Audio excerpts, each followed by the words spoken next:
don't look to be dressed for the surgery, Dr. Walker. Well, I'm a physician and a surgeon, a surveyor and a commissary.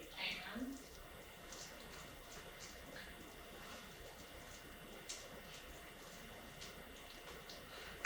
a soldier and legislator, explorer and colonizer, treaty negotiator, politician and diplomat, and I died 231 years ago.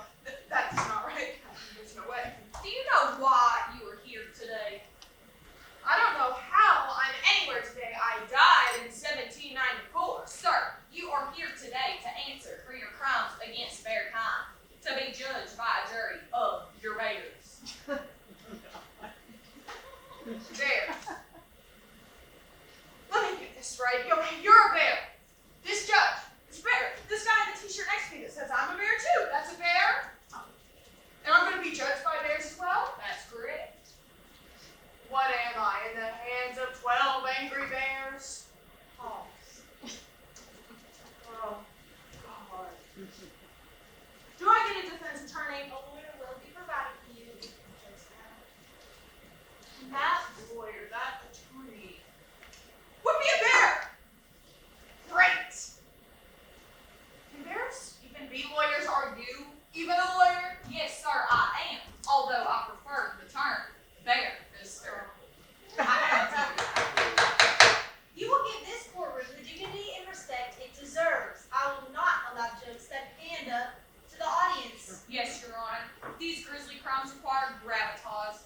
Dr. Walker, did you keep a journal detailing your movements starting on March 6, 1750 when you first came thrusting your way into the wilderness? Thrusting? And is this the map of your travels? Thrusting? And did you return in winning? You went sojourning on the 30th to the great Commonwealth of Kentucky. I did. And did you note as your final entry that you had, and I quote, killed 13 buffaloes, 8 elks, 53 bears, 20 deer, 4 wild geese, and about 150 turkeys besides small game? Well, yes. And did you continue riding? We might have killed 3 times as much meat if we had wanted it. That means you could have killed 159 bears. Puts 53 into perspective, doesn't it? Thank you, Dr. Walker. Small game. Well, that's your rabbits, your possums, your squirrels. Chipmunks. Maybe. Chipmunks. Dr. Walker, as a multi-talented person, you shall surely appreciate these data collected by the Math Faculty of Berry at College.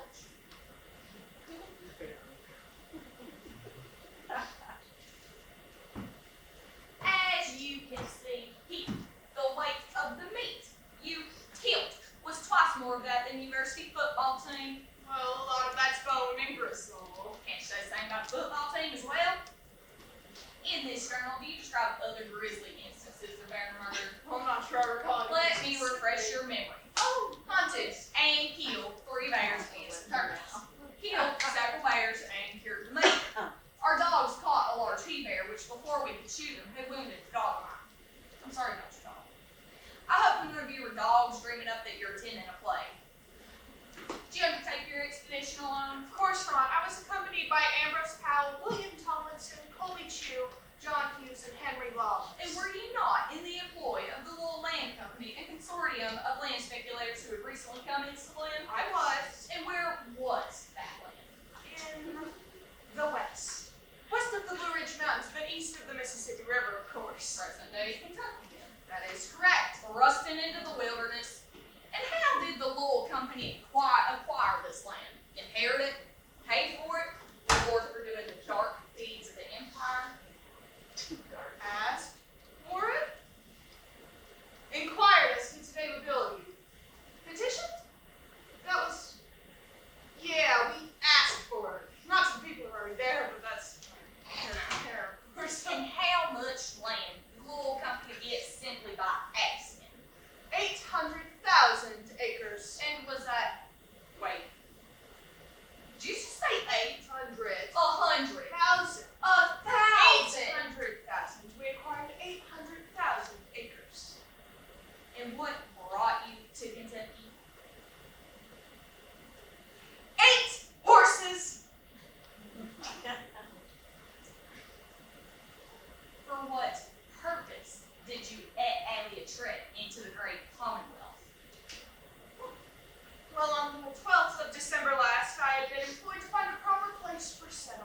property of the little company you had to, Built a house, plant crops. and this is called a cabin claim and a corn claim. Exactly so, which established our preemption claim. And the way you renamed every topographical feature you saw, Canal River, Cave Gap becoming Cumberland Gap, Wasiato becoming Cumberland too, naming is claiming. So now, the bailiff will dance about and sing a ditty in which he pretends to be you. This is a highly unusual way to bear witness in a trial, but I'm sure it's on a loud. I'll allow it. Why? The walker is a man, I keep the state a grave. We can all excuse it too, and Thomas son a growl too. In was one and free, I turned my name on a tree. Now it belongs to me, and the loyal company will get along just fine. Just so you know it's mine. His ex will love some pine, and now it's turpentine.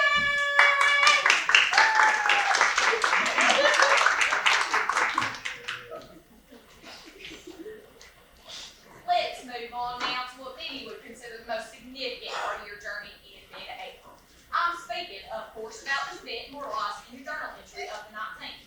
Would you please read the highlighted passage? This afternoon, Ambrose Powell was bit by a bear in his knee. Brother! I question the fairness of this trial. What was Powell doing so near the bear? Well, he had been away from home for a while. Following a weekend of violent storms and canoe building, you crossed the recently renamed Cumberland River. As says the historian Archibald 4 miles below present-day Maryville. April 23rd, Shakespeare's birthday. Ambrose Powell, Colby Chew, and I departed, leaving the others to provide and salt some bear, build a house, and plant some peach stones and corn. Cabin claims, corn claims, standard operative procedures, I'm sure you understand. Salt some bear. Like that. When you returned on the 28th, a horse had been bitten in the nose by a snake. Don't you people know how to take care of your horses and dogs? And the people had built a house 12 by 8 and planted the corn and peach stones. Cabin claim, corn claim. Basketball court claim, all your necessities in one place, right? They had also killed several bears and cured the meat. Colby Chew's horse fell down by faint, killed several bears and cured the meat. How funny that you, a healer by profession, calling it curing 53 bears. 53 bears, what were you thinking? But there was just so much of everything. I mean, the people needed to know about So this. much to claim, so much to kill, so much to turn to profit. So much to explore, so much to tell about. Thrusting into the wilderness, hacking away hemlock jungles and laurel hills, carving your name on every tree, renaming rivers. What hubris! What courage, you could say. What ambition we had. And what did it get you? Of all the founders, how many Americans they even know your name? You get a high school and a very nice park, Boone gets towns and counties, movies and TV shows. He gets chicken on a stick. 53 bears. Well, that doesn't mean I wasn't accomplished. I was still a physician, a surgeon, a surveyor, a commissary, a treaty negotiator, a politician, a A bear diplomat. sleeps through a history class and he dreams up a trial. Building civilization with your bare hands. Pause. Look, it's taken away right over there. You know, let's go take pictures. Take pictures. Go there. Exit pursued by Addison. I don't know whether I'm waking up or falling into an even deeper dream. Look at that. So much to tell about. Water to run mills. So much wood. Coal. Barcadia. Knock knock. Sound. Sound enchanted.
your road to the Cumberland Gap.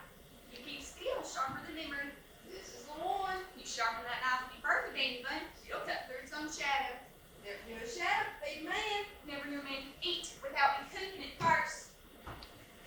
Still gunpowder enough to keep a man alive in Missouri. You can learn to sew. Sure will last longer than a bullet. Now, would you have me sit here with Neil while the neighbors laugh? I'd have you sit here, that's all. With me. For once. You'd leave this house without a backward glance, wouldn't you? I've left plenty houses. None of them kept me. You never let yourself be kept. Your mind's always across the rivers. Count trees not yet felled. What do you think? What about? They tell stories on me or sing songs. I'm not always sure what you mean, Nikki. After I've been adopted by the Chumley, Chief Blackfish said, when good men go on to die, they tell stories on them. When great men go on to die, they sing songs. And when bad men go on, sense in worrying about that. They forget you were ever here. You could have stayed, Daniel. We could have stayed. For what? To watch another man lay claim to land I bled for? We had a roof, a hearth. Friends who'd help us through the winter. Not enough, Rebecca. Kentucky's not what it was. Too many fences, too many judges, too many papers saying I owe nothing at all. Maybe try to tell the truth. Maybe you never owned Kentucky, Daniel. What did you just say to me? What you need to hear. The truth. You think you carved out a kingdom. You think you know better than me. You carved out Marie. I buried James here. I buried him because he followed you. You don't think I know that? You don't think I carry that? I didn't. Every night I close my eyes. That's what I think about. Then why run further? Why not stop? Just once. Standing still means nothing but standing in grave. Whose? His. Ours. I ain't got the money, Rebecca. Could it be the first time? Could be the worst time. You always did. When I can hunt. So hunt. Strangle something. Survey land. Go off and build a town and don't come back through if you have to. You don't know it all. What's there to know, Daniel? You built Boonesboro with your own hands. You swore it would be a haven, a home. Now what's become of it? Raids, hunger, men carving their name over yours? You want us here. They don't. These lawyers, they say my land titles don't look right. I go and settle these land cases. Somebody leaves happy. Somebody leaves feeling a little cheated. They blame me for that. You mean to say that we're not safe? I mean to say, if you want somebody to hate this, he's standing right in front of you. And who follows you this time, Daniel? What child do we bury next? You think James was the only one to pay for your hunger? Don't speak his name to wound me. I speak because you won't. Because you worked for the West Coast Sound his death in your own mistakes. You ever think about it? How he died because you couldn't stop chasing the shadows of the trees? He begged to come. He asked to. He wanted the hunt, the trail. He had my blood in him. That there is the problem, Daniel. You let him. Those trails kept men alive. Keep them red. You always let your wants matter more than ours. Look at us now. Even when you were gone for months, even when rumors were placed on my name, you left me empty. You're asking us to follow a legacy, and it's so dark out there. I don't even think you know where you're going. We were talking, Paul. We always talk. Some say it plain. They can't believe you would be lucky after all you've done. All I've done. They call you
stunning display of grief and anguish when she quickly attempted to kill her children and herself as well. They would be better off dead than forced to live as slaves, she screamed at her captors. Who in Cincinnati can forget that? I heard that when the marshals found her in a back room, she had killed her 2-year-old daughter with a butcher knife. Them other children lay on the floor, wounded, but alive. That's Margaret there, waiting on White House to tell her what's what. Funny thing, I guess if anything's funny in all this, is they're waiting on the same thing from her.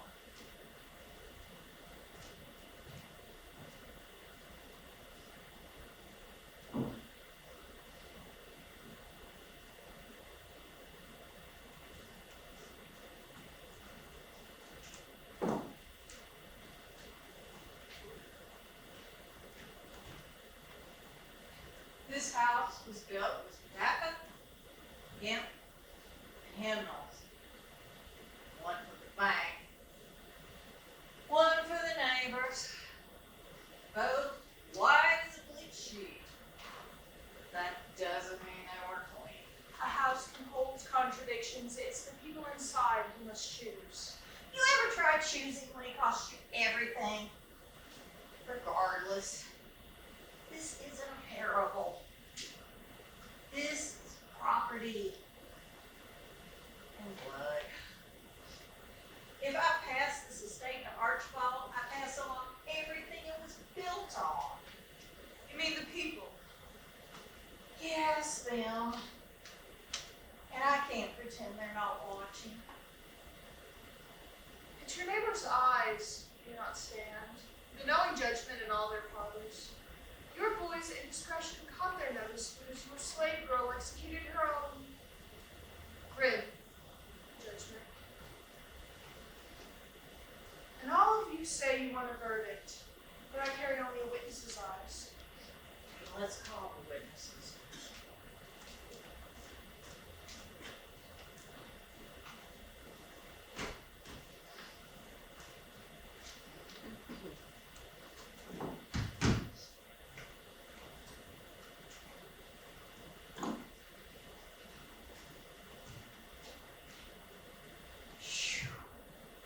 Lord Almighty, you people act like the world is brand new. Like we just woke up in a house full of blood and beat to the side of its ashes. You know, I was born knowing what was expected of me. But y'all honor your father, keep what's yours, control your people. Honor your father and your mother. Your mother does not believe you have moral fiber needed to command your late father's estate. Control. You mean to control other human beings. Call them property, call them servants. Call them what you like. It's still chains and shackles. I ain't someone soft selling what it is or reverend. That's your mom. I mean, she sure is happy to have all this. But she is Swedish on how we got it. It is order, reverend, and it is civilization. I mean, what's a man without land? Without labor, without his name on something permanent? I take what's mine and do with it as I damn sure please. I command what is mine. Order built on chains is not civilization, it's tyranny. Tyranny, sin. You know, if I'm a tyrant, then what was my daddy? If I'm a sinner, then what is every man who holds the ledger and the whip all across Kentucky and the South? What are we all?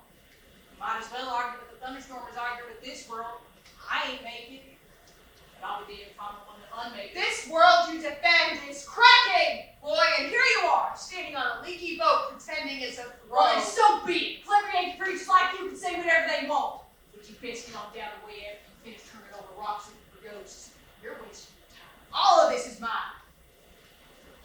You want to talk about Margaret? You pay? She came to us when she was just a girl, you know.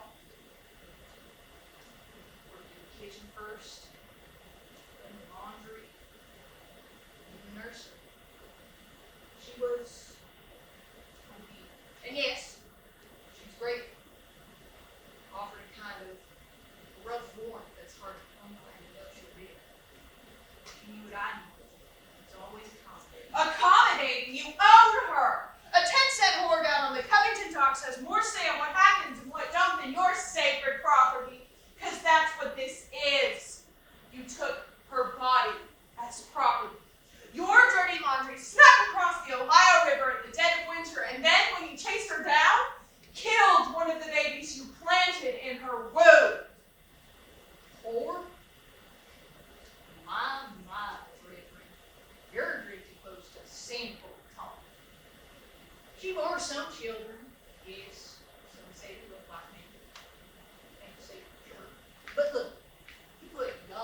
this house and everything else Daddy left for me.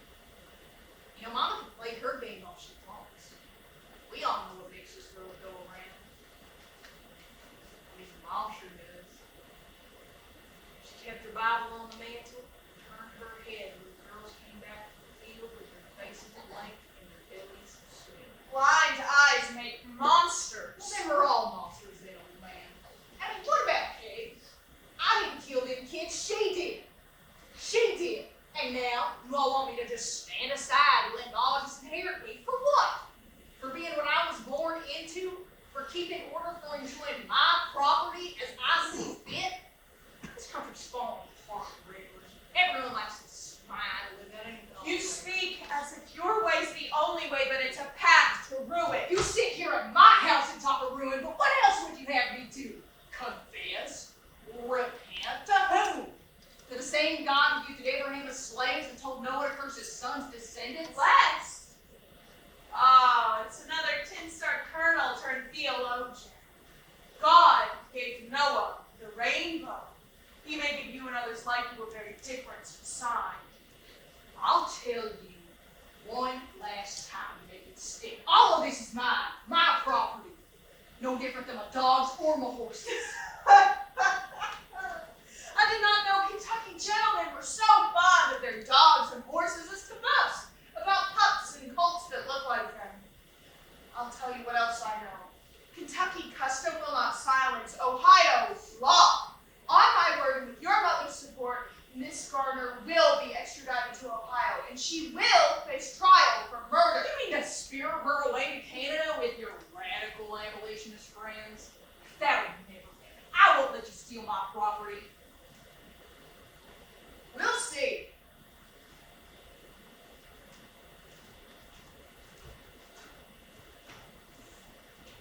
I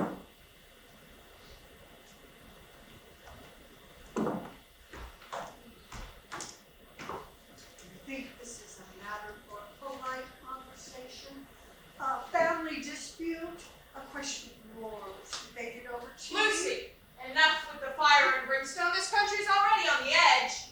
War is no preacher's sermon. It's hell on earth. I don't care.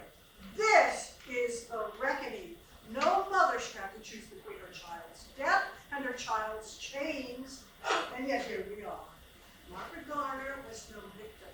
She was a revolutionary, whether you see it or not. A revolution. Are you really prepared for what that means? Brothers killing brothers, churches burning. The law, the very law you claim to uphold, turned her and her children into property, treated them as chattel, as things. You called her a murderer? She was a liberator. And brothers are already killing brothers and ravaging their sisters. I know the law is flawed.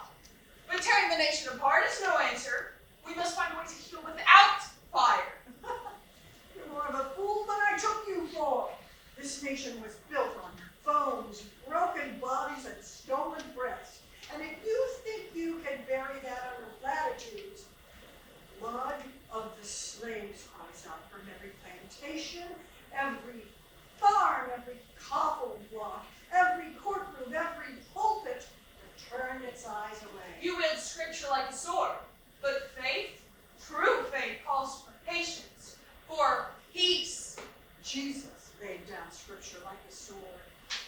Kentucky is a battleground now, and Margaret, she did what any mother would do when faced with the impossible choice.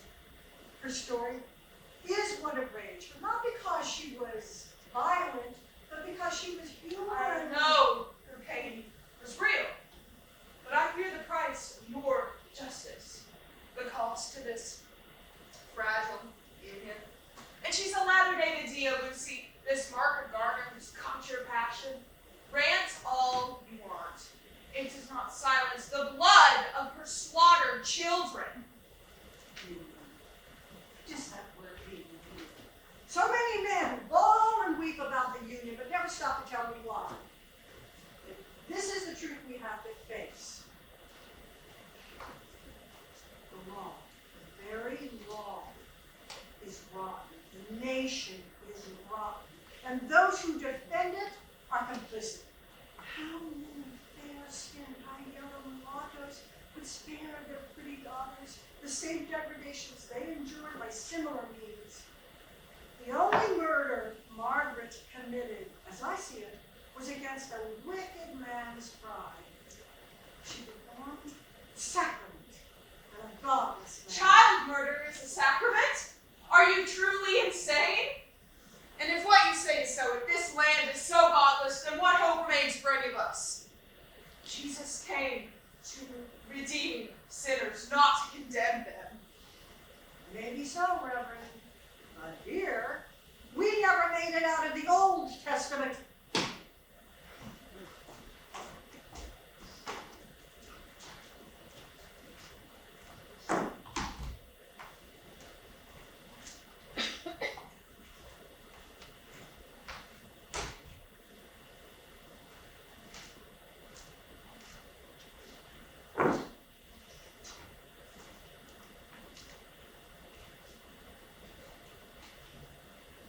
May I offer you something to drink?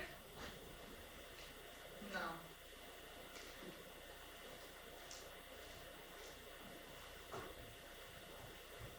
Do you know why you're here today? Because I wasn't fast enough for the Bishop in Cincinnati. Well, I suppose that's so, but do you know why Miss Gaines asked me here to talk to you? I don't care why you're here.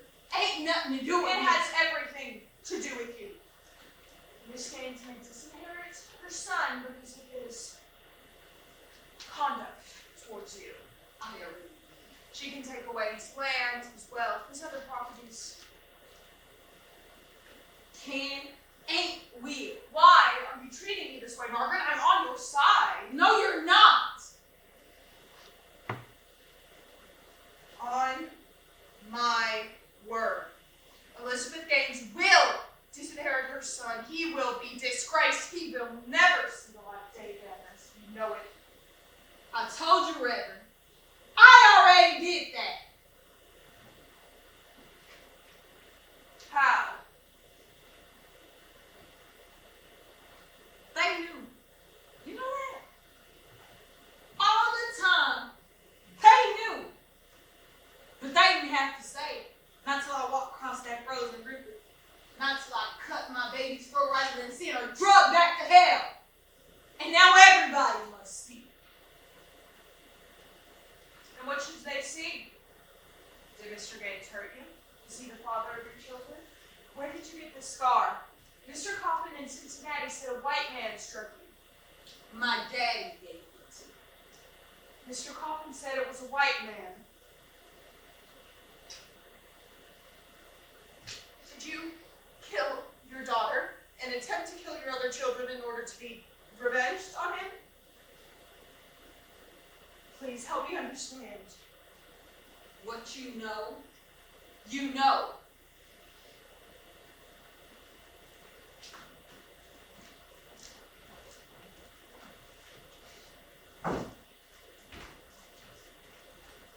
What you know, you know. And what do you know? Not much. They want me to wrap this story up in some nice little bow and make it make sense. How? It don't make sense to me. Where'd you get that scar? I told him. My daddy gave it to me. And what did he not ask? Who's your father, Margaret? However, the Right and Honorable Jonathan Pollard Gaines. And what about this one? No one asked about this one.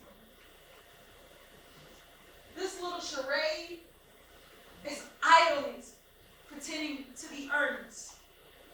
The widow Gaines will reluctantly lift her objections to her son inheriting his late father's property.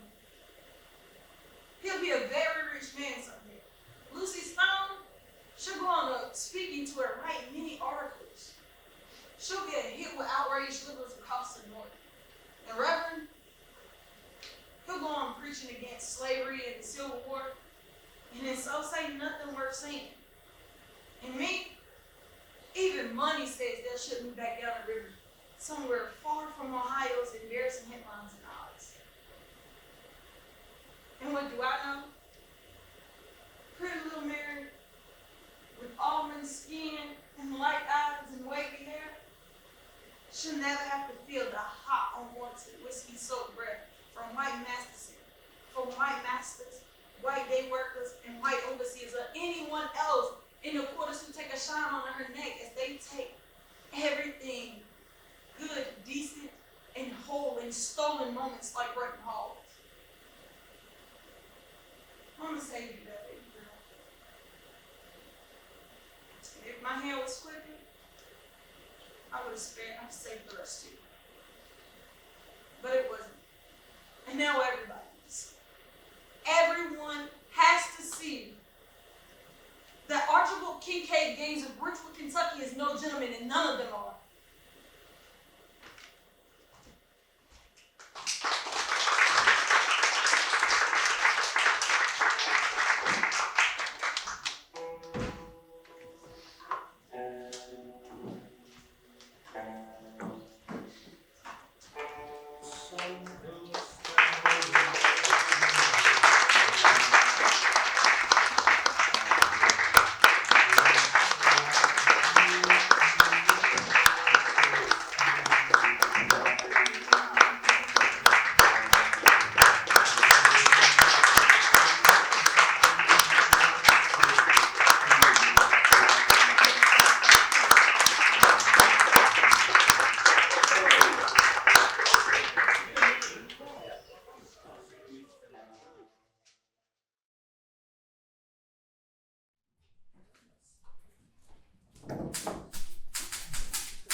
Ladies and gentlemen, stop the press. This is your local reporter with a new headline for the Courier-Journal. Terror reigns in Corbin Town. What a title for a story. It was a crisp, cold afternoon in Corbin, Kentucky on January 16, 1901. There is still frost on the ground and bad blood in the air. The Whites and the Shotwells have never gotten along, being on opposite sides of the railroad tracks, right down to the north-south division. A civil war within the city of Corbin is on the cusp. If you're going to stay on Saloon Row, Mr. White, keep out of trouble and away from Mary. You can't keep calling her the house drunk like that again. I can't help the love that I share with your daughter, Mr. Shotwell. Ain't nothing gonna stand in the way of us. You ain't nothing but a drunken, yellow-bellied cat. Back from the Philippines, all you can do is stumble from one saloon to another and call upon my daughter. You so much as look at her, I'll have you killed. I serve my country well here, and you do good to respect that. You know who my brothers are? Take another step and I'll shoot. Oh, yeah, you will.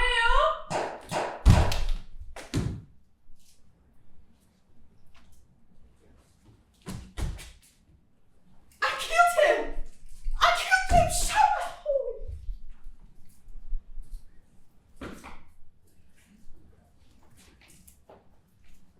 up.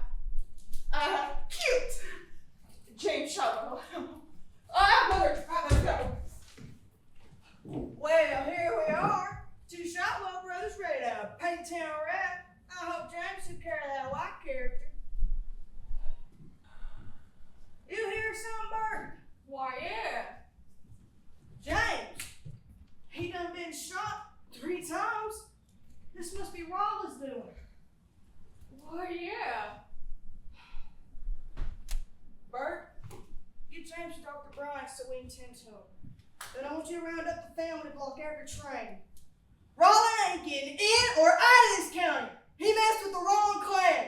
You got that, Bert? Why, yeah.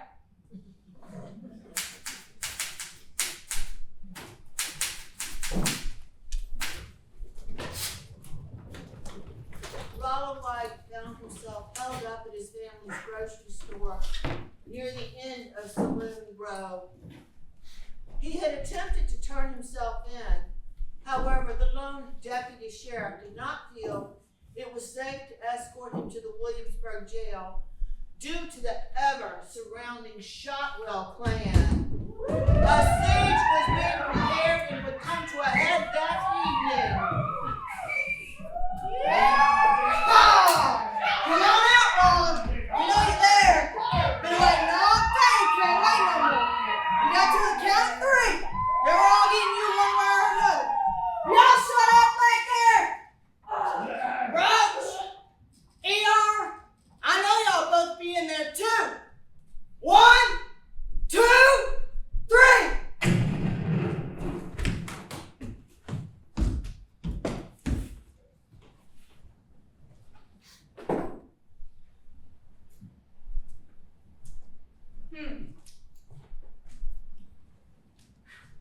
What tarnation was that? Not a word all day, and now here we are in the middle of a fire and a firefight.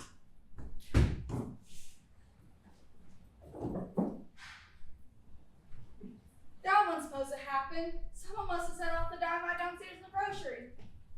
I think it's Blind and Roach. How many damn Shotwells are there?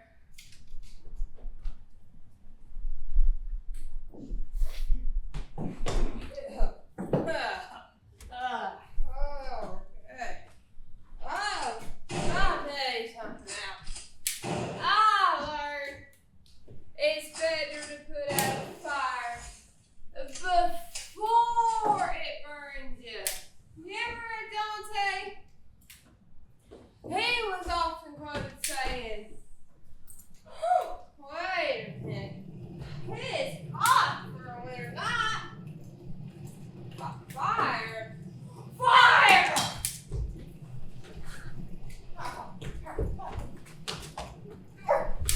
Oh no!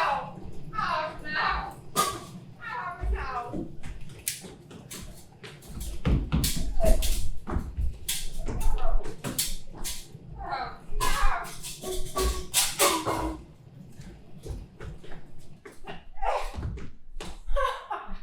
Yeah!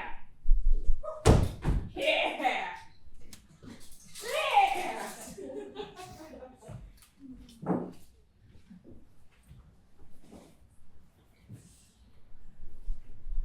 This would be one of the many stories witnessed by townsfolk and visitors. Supposedly, the Whites and the Shotwell ended up near the railroad tracks, and a passing train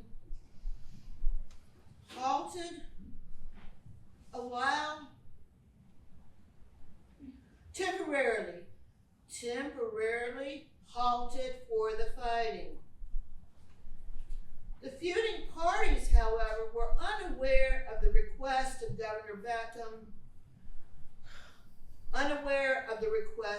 Governor John C. W. Beckham to send for the state militia, who were armed with a Gatling gun and were ready to arrest and subdue the rioters and finally detain Rolla White.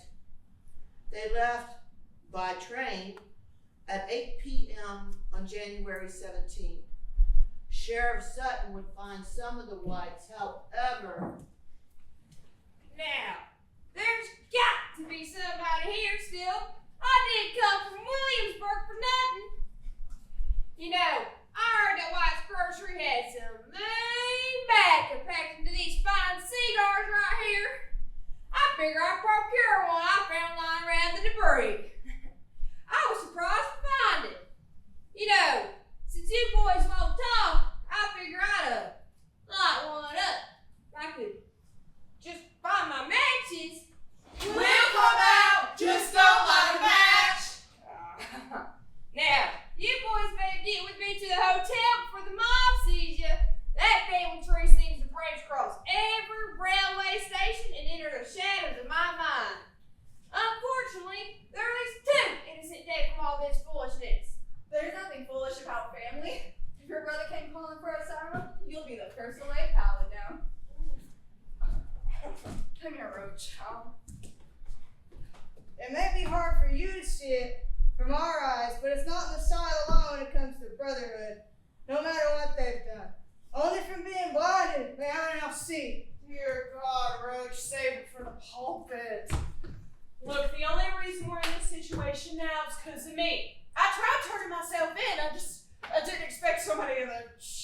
houses that surround us like that. You must be Rolla. One and only. Boy, you done been strung up a lot talking back, but you get that on them big jobs, bud. I'm glad you come clean. Let's get you back to the train. James ain't dead yet, so you might get by with 10 manslaughter. Let's hurry. Come on, help This way, Rose.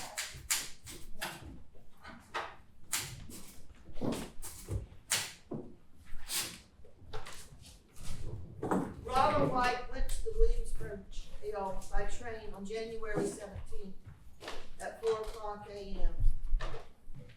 James Shotwell died from his injuries at 10 o'clock a.m., adding to the total number of 3 casualties under investigation. The casualties included Susan Cox from a stray bullet and Sutton Ferris from the explosion at the grocery store. With a minimal law enforcement presence, the Shotwells now had complete and total control of Saloon Row and the city of Corbin. Finally, on January 18th, the militia arrived.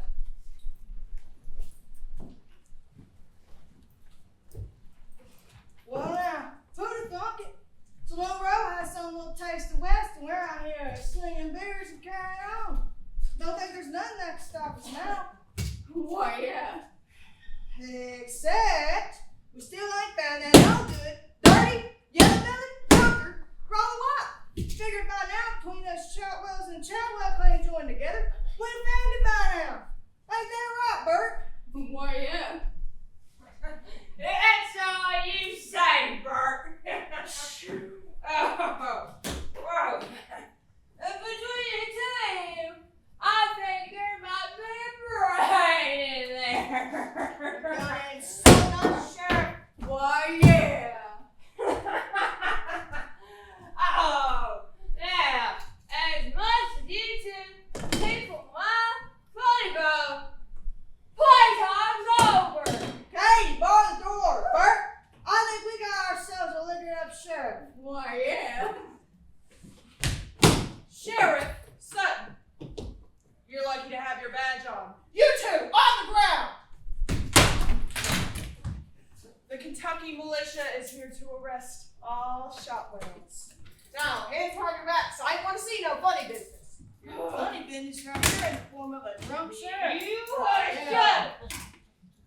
What you gonna do, make me? You're on the ground right now, ain't you? And you ain't still got the handcuffs on me, have you? Are you all right? No, it's fine, sir. Don't worry about it. It's just personal affairs. If your personal affairs are leading you to show up to work, I did it. Great job! Great. Oh, Just yeah. go on, get up. Get up. I'll help you. I'll be nice. Wise. I'll be You won't nice. be nice, you my damn hat. I'll get your damn hat on you! Well, thank you. We've chained up half the county like this. That they did. Both families ended up in court just days later. Ronald White was acquitted of all charges. Both John and Robert Shotwell were sentenced to life in prison despite multiple appeals.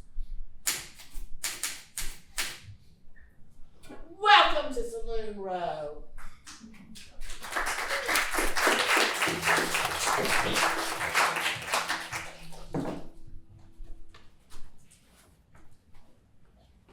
When I passed away, the Baltimore Afro-American newspaper wrote about me. Aunt Eliza, as she was known in Kansas, Oklahoma, and Kentucky, was a farmer slave and had been sold twice in her lifetime. Before the conclusion of the Civil War, as the only Negro racehorse owner in Oklahoma and one of the few colored stable owners in the West, she was, for many years, one of the best known racing followers. Now, of course, this here story is about how I lived and died, Don't mention I was part of the 1893 land run to claim land in Oklahoma as it was becoming a state. Not just part of it, but some say I was the one who came in first. But we colored women weren't allowed to be settlers, or at least not allowed to beat out anybody to be one. But that's all right. I got mine. You best believe I got mine. Now, in the same mighty handsome obituary about me, they did mention the occasion that I had a little quarrel with a young man. Sounds real gentile, don't it?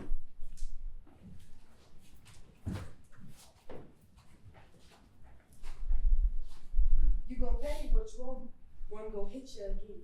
I don't owe you a plug nickel. How'd you know that horse is gonna win? Do you hear how silly you sound? I bet you lost. Pay up. I'm not paying. You cheated. Cheated? Right. Was I riding that horse? No. Although I could have. I've been my share of horse races and more. If you say so. Is that horse mine? No. Although I...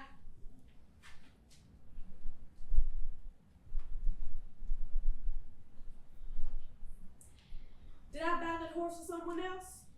No, although I done bought plenty. Did I train that horse? No, because if I trained that horse and went strode across that finish line, it would have came in like speeding thunder. You ain't nothing but a colored woman. Ain't nobody believe you know a darn thing about horses. You just got lucky on that day. Everybody hear that? He just fessed up that I won the bet, and he lost. I said no such thing. You ain't smart, fella, are you? Pay me my money.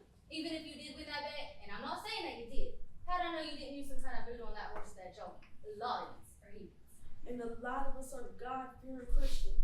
But I'm not gonna sit here and pray for my money. God has already given me the fierce right hook for when someone tries to cheat me out of my money. If you hit me again, I'll call the sheriff over you. You'll be arrested. I'm a white man. My word's king. You're just dumb. And you don't think I know that? I'm better with horses than half the men I know, colored or white. I learned about horses from when I was just a young gal. I took myself to Masengale, Kentucky, and learned damn near everything I needed to know about thoroughbreds from back in those days. How to train them, how to talk to them, how to ride them. I learned every inch of the racehorse business. So don't talk about me needing to use voodoo to pick a horse.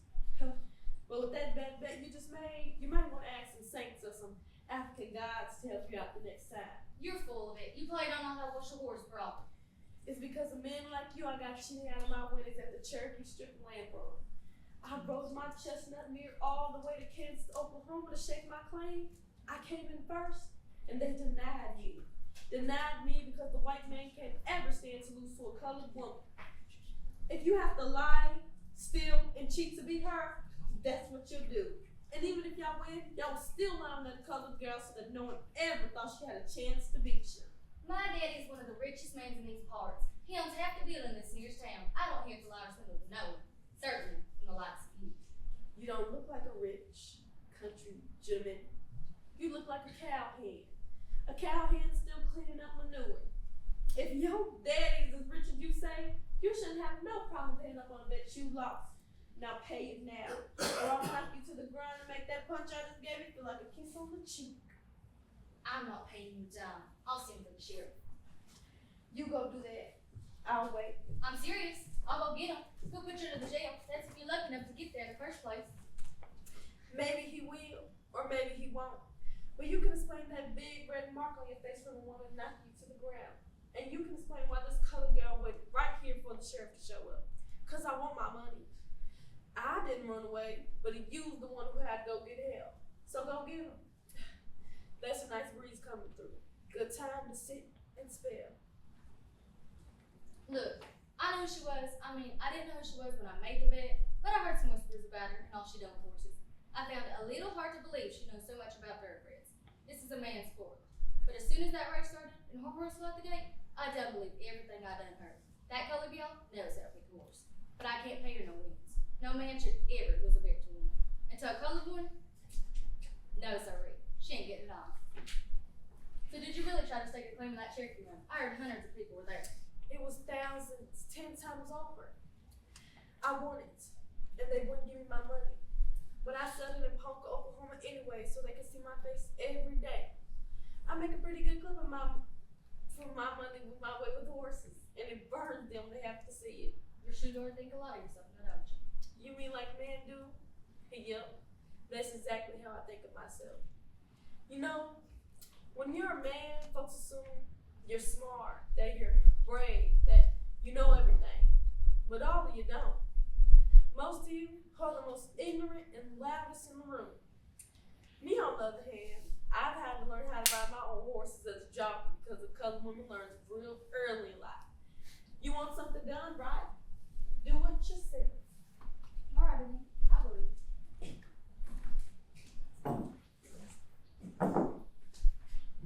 Chronological? Yep, that's what they call me. What can I do for you? That's my family over there by Bowie. We're trying to get back home to Kansas. Kansas is a mighty fine state. Good people from there. How can I help you? Well, my wife wanted me to ask. I really, Y'all little short on cash to get back home, ain't you? just a little, I hate to ask. Well, it's a good thing you ain't asking.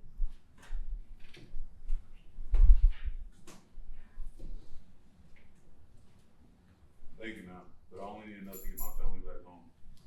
We came to visit my wife's sister because she was feeling poorly, and we were here a little longer than we expected to. Once I get back home to my blacksmithing job, I'll send it back to you. I can find an address for your place in Oklahoma. Young man, there's no need to do that. It's a gift. Aunt Eliza was something else. Sturdy and strong, but sweet and warm. Never had kids of her own, never married, but always willing to help someone else out. Once I got back home to Kansas, I sent it back, just like I promised. And she didn't just write me telling me she got it. We wrote back and forth for years. She did how my kids were doing, how my wife was doing, and how my business was doing.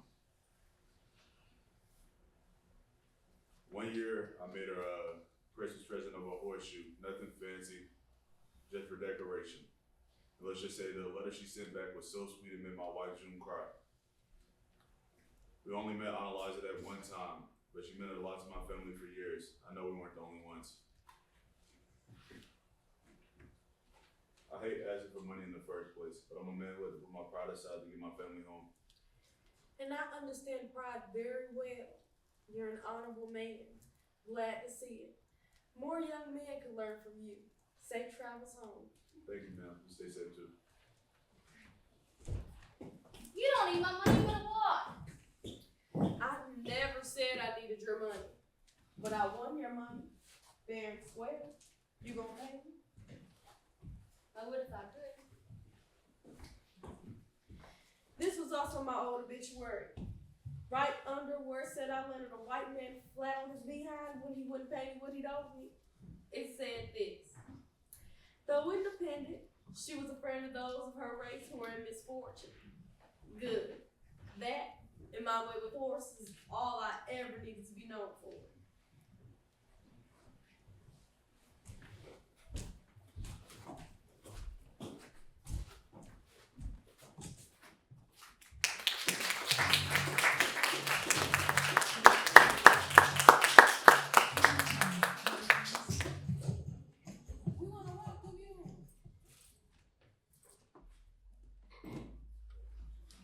To the Congress of the United States, catastrophes in the coal mines are not inevitable. They can be prevented, and they must be prevented. Morning, AT. Been coming in early this week, huh? Well, I got to. Cold belt won't feed itself. This cold weather slows me and the belt down. Feed the belt, starve the miner. Come on, man. It's almost New Year's. Yep, 2 more days and we can fuck free in 71 with sore backs and empty pockets. Not at all if we don't keep this place dusted. I don't like what I'm seeing. Heard about that promontory? I swear I saw a pool of it near Shaft Seat last week. Mm-hmm. I saw it too. Stuff's been being damn near a year. Then why is it still down there? All right, enough of you yip-yapping. Y'all got work. Collins, I need that belt humming. Y'all behind quota. Well, Chuck, this belt's already overloaded. And if we ain't dusted right, I mean, Chuck, you're running primacord underground. safety inspectors were supposed to come back 8 days ago. Y'all see any sign of them? No, sir. Well, I guess there ain't a problem then. Move it, get back to work. The health and safety of American workers is the primary concern of this administration. With this concern in mind, today I signed the Federal Coal Mine Health and Safety Act of 1969 into law. I have great pride in this historic legislation. It represents a crucially needed step forward in the protection of America's coal miners.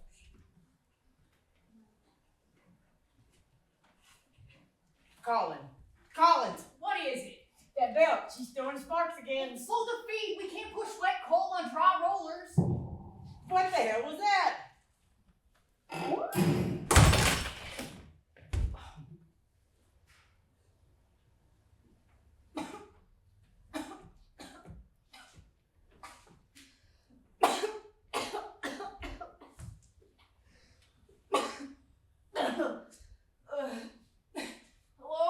Is anybody out there?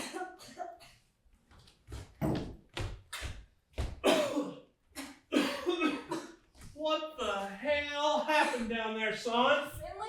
Yes, it's me now. Speak up, what happened? It was like fire in the walls. The belt. Heard a noise and then.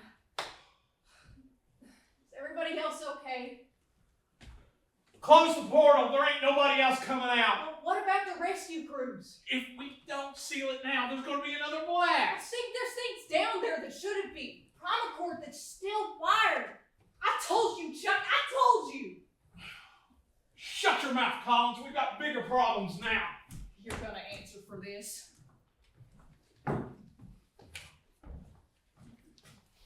The coal mine explosion, which struck yesterday in the mountains of Kentucky, also struck at the hearts of all Americans.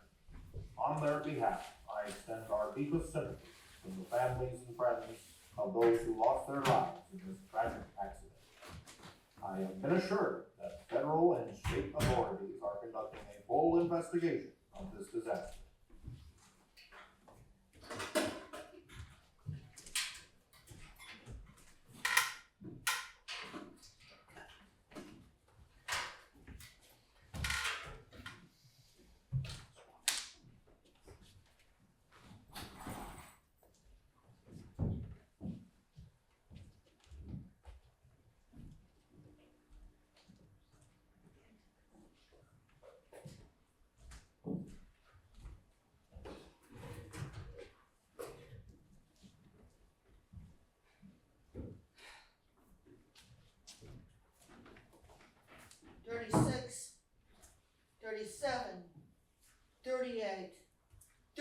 Men all gone within seconds. It's no wonder. Dust leveled 6 times the legal limit.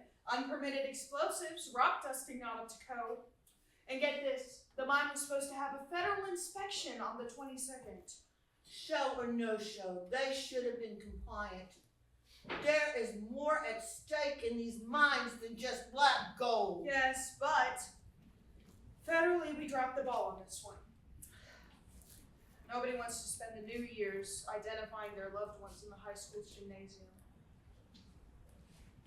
Mr. Collins, nice to meet you, sir.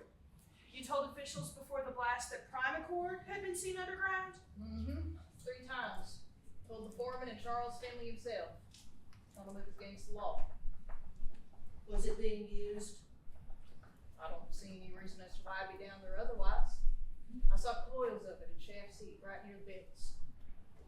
Spark lit the whole place up. We have a public hearing next month on the 6th. It would be a huge help if you would testify. Thank you then. Thank you for your time, sir.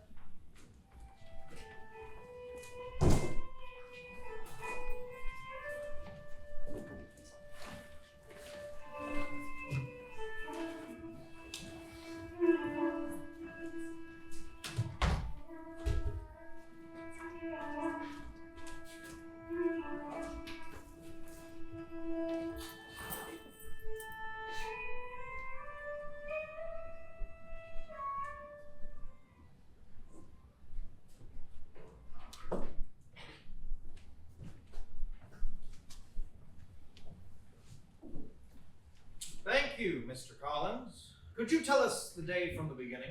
Well, I got up early that morning. We used to catch a ride on a coal truck, and it was pretty close to an hour's drive, and I'd get there early to get my belt on before work time. With the cold weather, I'd have a little trouble getting things going like I ought. Did you witness any violations of the Federal Mine and Safety Act prior to the explosion? I saw coils of primacord and shaft steam near the belts. I reported it to the foreman and directly to Charleston himself. Were your concerns addressed? No, sir. I was told to keep quiet. Do you believe primacord caused the explosion? Charles Finley caused that explosion. I mean, it was only a matter of time. Belt sparked. Those tongues so thick you could taste it. One spark, it was all over. Do you have anything else you'd like to add? Every one of those men was intelligent. Bright men who could learn how to operate machinery. They knew it was dangerous, but they didn't have no other choice but to wake up each day and take a chance on their lives. Could you elaborate, please? Well, we have no other work, sir. Since the disaster, near 100 of us have been unemployed. I can't work. No, I still can't sleep. One of the worst things is not being able to sleep. And when I do finally sleep, I dream. I dream about everything in the world, all weighing down on those men, how quickly everything happened. And that noise. I hear a noise now, but I don't choose. Thank you, Mr. Collins. We owe these families not just answers, but action. We'd now like to swap gears and speak to Charles Finley. Sir, please approach.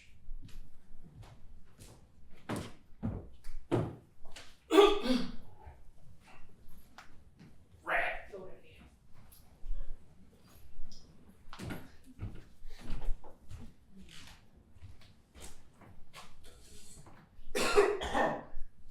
You've stated for us before that you've talked with your miners about basketball games, that you lent them money, had beer with them, knew their families, all this to say they never discussed what went on in that mine? No, sir.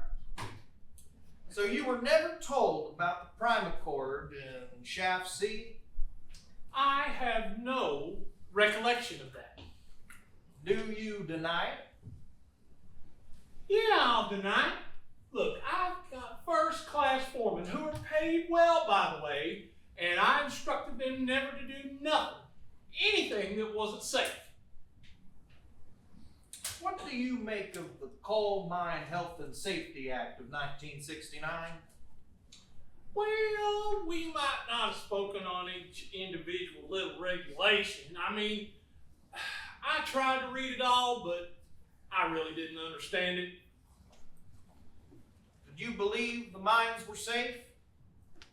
Well, yeah, I believe it's the safest mine I ever ran. Look, it's hard, you know. It's hard for a small-time miner like myself to comply with all these regulations. You mean it's hard for a mine to be safe and profitable? Well, yeah, if you're going to throw the book at me. Look, I want the mines to be safe too, and I tried my hardest. But without more of their support, we can't go much further. Do you have anything else you'd like to add? My condolences to the families. Those who go into the mines perform a vital task on which this country depends. The nation owes them its very best efforts to reduce their risks and to improve their working environment. In recent years, we have made great strides in this direction, particularly since the new Coal Mine Safety Act went into effect last spring. The explosion along Hurricane Creek reminds us, however, that the work of ensuring mine safety is not yet complete and impels all concerned to carry the work forward with the greatest urgency.